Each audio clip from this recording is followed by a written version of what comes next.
Hello guys, I'm here in Sapa, Vietnam, sa highest peak ng Vietnam. Sumakay kami sa cable car, from cable car to here, pero after ng cable car, may ilang steps pa kayong lalakarin, iaakyatin bago nyo marating tong highest peak. So ito yung view niya guys. Oh.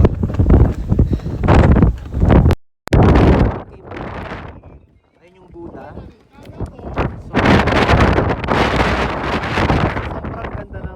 Ginawa ng Vietnam dito ng Sapa. So imagine mo, highest peak na to nagawa pala nila ng cable car. I think parang ito yung pinaka longest cable car if I'm not mistaken. Kasi yun guys, kung titignan nyo siya guys, ayun yung pinakadulo. So from there to here, so sobrang taas na ito guys, as in.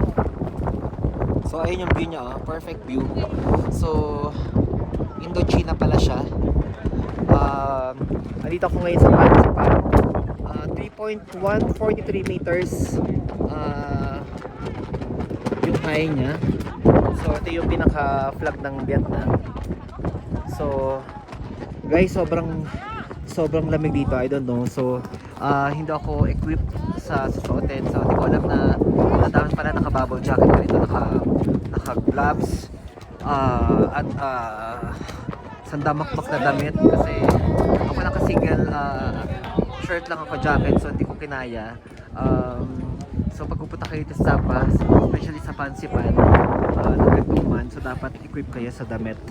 So pero sobrang worth it, sobrang sulit guys. So nakaka-amaze, grabe. Nakaka-amaze yung ginawa ng Sapa, Vietnam dito. So incredible, unbelievable. So sobrang sulit, sobrang worth it guys. So pag may budget kayo, try nyo magpunta rin sa may Sapa, Vietnam, especially sa Pansipan, kasi sobrang ganda. I think it costs 2,700 pesos I think per person. So worth it.